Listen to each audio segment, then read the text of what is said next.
سال تھا 1948۔ لوکیشن وہی جہاں پر MH370 2014 میں آخری بار دیکھا گیا، یعنی سٹرائٹ آف ملیکا۔ یہ جگہ ملیشیا اور انڈونیشیا کے درمیان ایک چھوٹا سا تنگ راستہ ہے جہاں پر ہزاروں بحری جہاز گزرتے ہیں۔ ایک دن ماحول صاف ستھرا تھا، ہوا بھی کم تھی، اور یہاں پر امریکن اور برطانیہ کے جہاز آسانی سے سفر کر رہے تھے۔ سب کچھ صحیح چل رہا تھا، لیکن اچانک وہاں پر موجود کئی بحری جہازوں کو ریڈار پر ایک سگنل موصول ہوتا ہے۔ جہازوں کو ملنے والا سگنل مورس کوڈ میں لکھا تھا۔ مورس کوڈ یہ پرانا طریقہ ضرور ہے، اس کو سمجھنے میں ذہین انسان کا کام ہوتا تھا، لیکن یہ آواز والے میسج سے کہیں زیادہ مناسب تھا۔ اگر ریڈیو پر آواز بھیجی جائے، وہ ڈیپینڈ کرتی ہے ڈسٹینس، ایٹماسفیئر میں موجود فوگ، ڈسٹ اور ہیومیڈیٹی اور لائن آف سائٹ پر، اور جب یہ رکاوٹیں ہوتی ہیں تو آڈیو میسج دوسرے ریڈیو میں موصول نہیں ہوتا، یا وہ فیڈ ہو جاتا ہے، یا وہ کافی آوازیں یعنی نائز کے ساتھ پہنچ پاتا ہے۔ اور مورس کوڈ جو ہوتا ہے نا، یہ ڈیش میں ہوتا ہے، جس کو ریسیور اینڈ پر انگلش میں کنورٹ کرتا ہے، جس سے انگلش کا پورا سینٹینس بنایا جا سکتا ہے۔ اس مورس کوڈ کا یہ فائدہ ہوتا ہے کہ اس کو ہزاروں میٹر بھی ایٹماسفیئر کی رکاوٹوں کے باوجود بھی بھیجا جا سکتا ہے۔ اور جو میسج بھیجا گیا وہ یہ تھا کہ سوس سٹیم شپ اورنج میڈن کی طرف سے درخواست ہے کہ شارٹ ویو والے شپ ڈاکٹر سے رابطہ کریں فوراً۔ یہ تھا ریسیور ہونے والا پہلا میسج، اور اس کے بعد دوسرا میسج آتا ہے سوس غالباً دوسرا آفیسر مار چکا ہے، کریو کے دوسرے افراد بھی مر گئے ہیں، میڈیکل مشورہ نہ دیں، جنگی جہاز سے فوراً رابطہ کریں۔ اور اورنج میڈن نے جو تیسرا میسج بھیجا وہ شاید انکمپلیٹ تھا، وہ تھا آئی ڈائز۔ اس میسج کے بعد سب لوگوں میں خوف چھا گیا۔ دوسرے جہازوں نے فوراً جواب بھیجا، لیکن دوبارہ میسج نہیں آیا، اور اس وقت پوری خاموشی چھا گئی، اور ان کو پتہ لگ گیا کہ SS اورنج میڈن کے ساتھ کچھ بھیانک ہوا ہے۔ یہ خوفناک میسج ملنے کے بعد امریکن جہاز سلور سٹار جو اس کے کچھ قریب تھا، سلور سٹار کے کیپٹن نے اس شپ تک جانے کا سوچا جہاں سے سگنل آیا تھا۔ انہوں نے اپنا راستہ تبدیل کیا اور تیزی سے SS اورنج میڈن کی طرف بڑھنے لگے۔ پہلے تو انہیں ایسا لگا کہ شاید جہاز ڈوب رہا ہے یا جہاز پر حملہ ہوا ہے۔ کئی گھنٹوں بعد جب سلور سٹار اس لوکیشن کے قریب پہنچا تو انہوں نے دوربین کی مدد سے دیکھا کہ وہاں پر واقعی ایک بحری جہاز کھڑا ہے۔ جب وہ اس جہاز کے اور زیادہ قریب پہنچے تو انہوں نے دیکھا کہ جہاز پر کوئی نشانات یا کسی قسم کے آثار موجود نہیں ہیں، وہ بالکل صحیح سلامت پانی پر تیر رہا ہے۔ اس سین نے انہیں حیران کر دیا۔ بس عجیب بات یہ تھی کہ سٹیم انجن ہونے کے باوجود وہاں پر کوئی دھواں نظر نہیں آ رہا تھا۔ اس جہاز پر کسی قسم کی بھی حرکت نہیں تھی، بالکل خاموشی تھی۔ سلور سٹار کے کیپٹن نے لاؤڈ سپیکر پر بھی آواز لگائی اور کئی بار ہارن بھی بجائے، لیکن کوئی بھی چیز نظر نہیں ہوتی۔ تب سلور سٹار کے کیپٹن نے فیصلہ کیا کہ ہمیں ایک ٹیم بھیج کر جانچ کرنی چاہیے کہ آخر کیا بات ہے۔ سلور سٹار کے کیپٹن نے ایک ٹیم بھیجی۔ جب وہ ٹیم SS اورنج میڈن پر چڑھی تو وہاں پر بالکل خاموشی تھی اور وہاں کا ماحول بالکل ٹھنڈا تھا۔ اتنے میں ان کی نظر پہلی لاش پر پڑی۔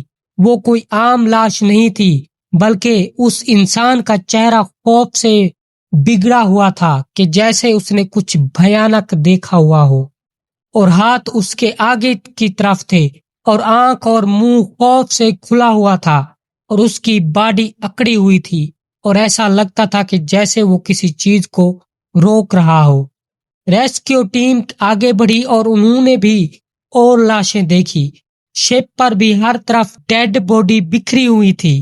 शिप का कैप्टन अपनी जगह मरा हुआ था, बाकी अफसर ब्रिज पर मरे हुए थे, यहाँ तक कि शिप का कुत्ता भी मरा हुआ था और उस कुत्ते की मौत भी भयानक हुई थी।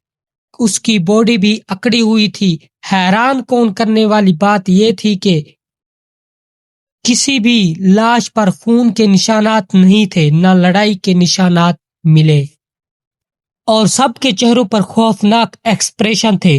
रेस्क्यू टीम जब वहां पर पहुंची तो वहां पर उसी शख्स की लाश पड़ी थी जिसने सारे मैसेज भेजे थे। उसकी उंगलियां भी उसी तरह से रिडार पर थी जिससे उसने आई डाइज का मैसेज भेजा था। सिल्वर स्टार की टीम को ये पता चल चुका था कि यहाँ पर कुछ तो एबनॉर्मल हुआ है, क्योंकि किसी भी लाश पर चोटों के निशान नहीं थे और सबकी मौत खौफ की वजह से हुई थी। उन्होंने सोचा कि जहाजों को रस्सियों के साथ बांधकर नजदीकी जगह पर ले जाया जा सके और उस पर रिसर्च हो कि असल में हुआ क्या था। जैसे ही रेस्क्यू टीम ने रस्सियों के साथ इसको बांधना शुरू किया कि जहाज के नीचे वाले हिस्से कार्गो होल्ड नंबर 4 से धुआं निकलना शुरू हो गया। पहले धुआं हल्का ही था और देखते ही देखते आग भड़क उठी। ये आग इतनी तेजी से फैली कि रेस्क्यू टीम के पास भागने के अलावा और कोई रास्ता ही नहीं था और वो तेजी से अपनी छोटी सी बोट पर छलांग लगाकर बैठ गए और अपनी शिप सिल्वर स्टार पर पहुंच गए। जैसे ही वो अपनी बोट पर पहुंचे, एसएस ऑरेंज मेडन पर जबरदस्त धमाका हुआ जिसने जहाज के मलबे को दूर दूर तक समंदर में फैला दिया। देखते ही देखते वो जहाज समंदर में डूब गया। अब वहां पर कोई भी सबूत बाकी नहीं था, सिर्फ गवाही थी सिल्वर स्टार के रेस्क्यू मेंबर की, जिनके सामने ये सारा वाकया हुआ था। इसलिए कोई सबूत नहीं था। तो कुछ लोगों ने ऐसे मनगढ़ंत कहानी कहा और कुछ लोगों ने इस पर कॉन्स्पिरेसी थ्योरीज बनाने लगे। कई सर्चेज का कहना था कि एसएस ऑरेंज का कोई जहाज रजिस्टर ही नहीं था। लोएड शिपिंग रजिस्टर जो दुनिया के तमाम जहाजों का रिकॉर्ड रखता है, उसमें इस जहाज का कोई भी नाम नहीं मिला। लेकिन इस वाक़े पर यकीन रखने वाले रिसर्चर्स मानते हैं कि ये वर्ल्ड वॉर 2 के फौरन बाद का दौर था। इस वक्त बहुत से जहाज फेक नामों से चलते थे जो कि रजिस्टर ही नहीं होते थे। हो सकता है कि ऑरेंज मैडन इनमें से ही एक हो या वो इल्लीगल कामों में मुलव्विस हो और इसी वजह से वो रजिस्टर ही नहीं करवाया गया। कुछ अरसे बाद 1954 को न्यूज़पेपर में ये आर्टिकल छपता है जिसमें ये सारा वाकया बताया जाता है। इसमें कुछ लोगों के इंटरव्यू होते हैं जो इस एसएस ऑरेंज पर काम कर चुके थे, जिनमें कुछ क्रू मेंबर ये कहते हैं कि एसएस ऑरेंज मैडन इल्लीगल काम करने के लिए इस्तेमाल होता था, इसलिए उसको रजिस्टर ही नहीं करवाया गया था।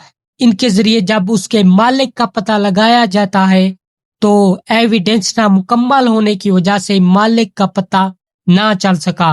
इस वाक़े के कुछ सालों बाद 2003 मई में अमेरिकन इंटेलिजेंस एजेंसी सीआई ने कुछ फाइल्स को पब्लिश किया, जिसमें एक फाइल ऐसी थी जिसका नाम था एसएस ऑरेंज मैडन और इसमें एक लेटर था जो सीआईए को 1958 में लिखा गया था। इस हादसे की तमाम डिटेल के साथ लिखने वाले ने मेंशन किया था कि अगर इस एसएस ऑरेंज मैडन की मिस्ट्री सॉल्व हो गई तो यहाँ पर गायब होने वाले कई एरोप्लेन या जहाजों की मिस्ट्री का जवाब मिल जाएगा।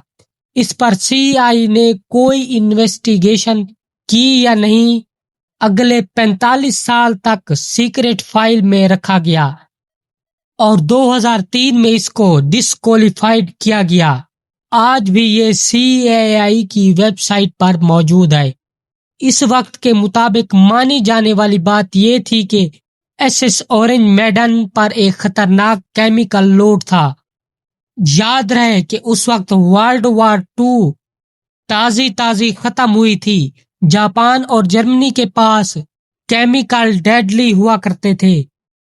कहा जाता है कि ये जहाज डेडली केमिकल की स्मगलिंग करता था, जैसा कि पोटेशियम साइनाइड या नाइट्रोग्लिसरीन।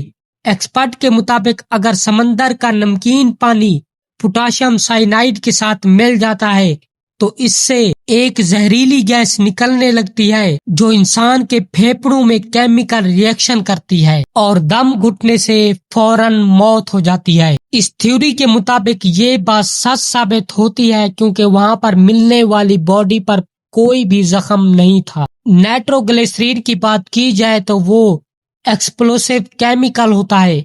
अगर उसे सही तरीके से स्टोर ना किया जाए तो वो अपने आप ही फट सकता है। हो सकता है कि जो रेस्क्यू टीम ने आग देखी हो वो उस केमिकल का नतीजा हो। और ये बात भी कि ये जहाज यूनिट 731 का सामान लेकर जा रहा था। यूनिट 731 जापान का वो खतरनाक यूनिट था जो इंसानों पर बायोलॉजिकल एक्सपेरिमेंट करता था। जब जापान जंग हार गया था तो अमेरिका ने उनके साइंसदानों को अपने पास बुलाने का कहा। हो सकता है कि इस जहाज वही केमिकल या वेपन लेकर जा रहा हो। रास्ते में लीकेज की वजह से पूरा क्रू मारा गया क्योंकि ये सीक्रेट मिशन था, इसलिए जहाज को कहीं पर भी रजिस्टर नहीं करवाया गया। जब 45 साल बाद CIA ने इसको डिसक्लासिफाइड किया, लोगों का यकीन पुख्ता हो गया। एक दिलचस्प पॉइंट ये है कि ये सिल्वर स्टार के क्रू ने बताया कि वहां का माहौल बहुत भारी था। कुत्ते का मरना और अकड़ जाना जाहिर करता है कि इसने कई खौफनाक चीज देखी हो। ये पॉइंट इस हादसे का रुख सुपर नेचुरल मिस्ट्री की तरफ करता है। SS ऑरेंज मैडन की कहानी आज भी समंदर के नीचे दफन है। हम अंदाजा लगा सकते हैं कि केमिकल थ्योरीज बहुत पावरफुल लगती हैं। जापान के केमिकल की स्मगलिंग ने इन सेल्समैन की जान ले ली। ये वाकया हमें इन बातों से जोड़ता है कि समंदर शायद कितने अपने अंदर राज छुपाए बैठा है। जब पुराने जहाज वहां से गुजरते हैं तो SS ऑरेंज मैडन की कहानी याद करते हैं। ये बात हमेशा याद करनी चाहिए कि चाहे हम कितनी भी तरक्की कर लें, जो कुदरत का फैसला होगा वही होना लाजमी होगा।